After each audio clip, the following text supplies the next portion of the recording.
بسم اللہ الرحمن الرحیم۔ محترم سامعین کرام، السلام علیکم ورحمۃ اللہ وبرکاتہ۔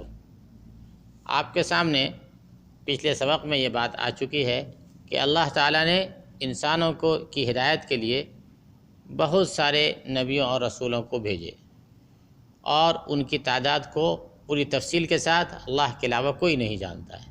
البتہ ان میں سے بعض کا ذکر قرآن و حدیث میں وارد ہوا ہے، تو ان میں سے بعض کا ذکر جو ہے آپ کے سامنے پچھلے سبق میں کیا گیا۔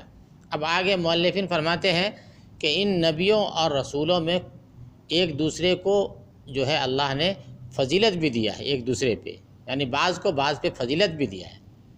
اور فرماتے ہیں، ارشاد باری تعالیٰ ہے، اعوذ باللہ من الشیطان الرجیم، بسم اللہ الرحمن الرحیم، وَلَقَدْ فَضَّلْنَا بَعْضَ النَّبِيِّينَ عَلَى بَعْضٍ۔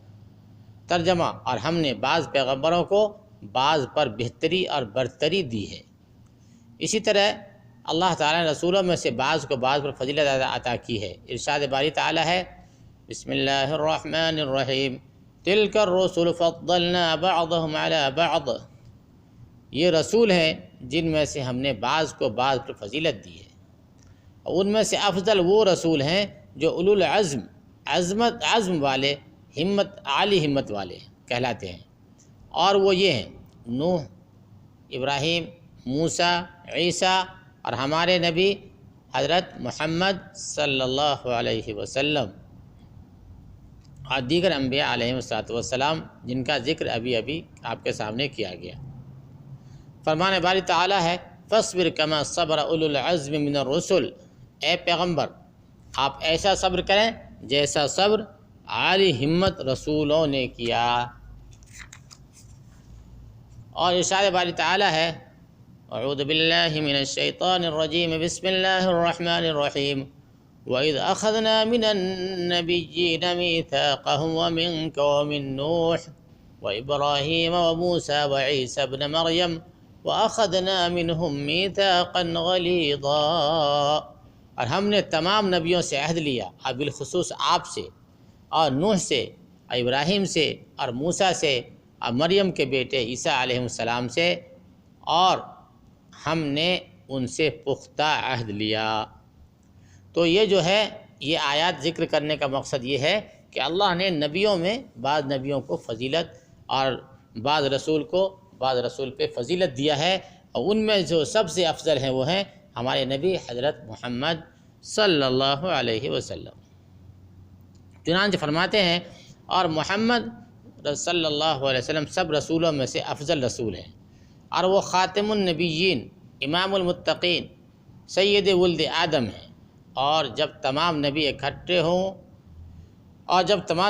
اکٹھے ہوں تو وہ ان کے امام، اور جب وہ تشریف لائیں تو وہ ان کے خطیب ہیں، اور وہی صاحب مقام محمود ہیں جس پر پہلے اور بعد میں آنے والے سبھی رشک کریں گے، اور آپ ہی صاحب لواء الحمد ہیں، یعنی جن کے پاس حمد کا جھنڈا ہوگا، اور صاحب حوض ہیں جہاں پر لوگ وارد ہوں گے قیامت کے دن، اور آپ ہی صاحب وسیلہ و فضیلہ ہیں۔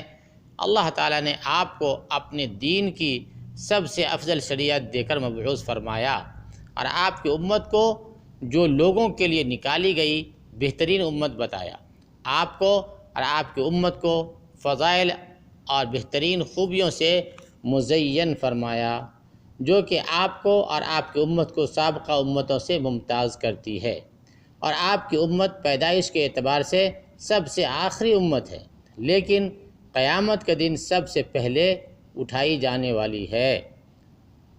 آپ صلی اللہ علیہ وسلم کا ارشاد گرامی ہے، فضلت علی الانبیاء بست، مجھے دوسرے انبیاء علیہ السلام پر 6 چیزوں سے فوقیت دی گئی ہے۔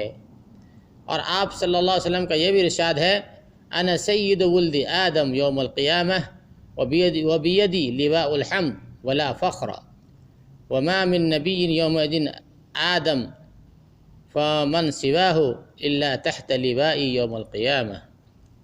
فرماتے ہیں نبی کریم صلی اللہ علیہ وسلم کا ارشاد ہے کہ میں قیامت کے دن تمام بنی آدم کا سردار ہوں گا، اور میرے ہاتھ میں حمد کا علم ہوگا، اور مجھے کوئی فخر نہیں ہے۔ اس قیامت کے دن آدم علیہ السلام اور ان کے علاوہ جتنے بھی انبیاء ہیں سب میرے جھنڈے تلے ہوں گے۔ رسول اللہ صلی اللہ علیہ وسلم کے بعد سب سے افضل ہونے کا مرتبہ وہ مقام ابراہیم خلیل اللہ علیہ السلام کو حاصل ہے۔ یہ دونوں خلیل اولو العزم رسولوں میں سے سب سے افضل ہیں، پھر ان کے بعد باقی نبیوں کا درجہ ہے۔ تو اس میں بتانے کا مقصد یہی ہے کہ نبیوں اور رسولوں میں کچھ فرق، کچھ فضیلت میں جو ہے اللہ نے بعض کو ایک دوسرے پہ فضیلت دی ہے، جن میں سب سے افضل جو ہے ہمارے نبی حضرت محمد صلی اللہ علیہ وسلم ہیں، اور حضرت محمد صلی اللہ علیہ وسلم کے بعد دوسرے نمبر پہ جو رسول ہیں وہ ہیں حضرت ابراہیم علیہ السلام۔ اللہ سے دعا ہے اللہ تعالی ہم سب کو عمل کی توفیق نصیب فرمائے۔ وآخر دعوانا ان الحمد للہ رب العالمین۔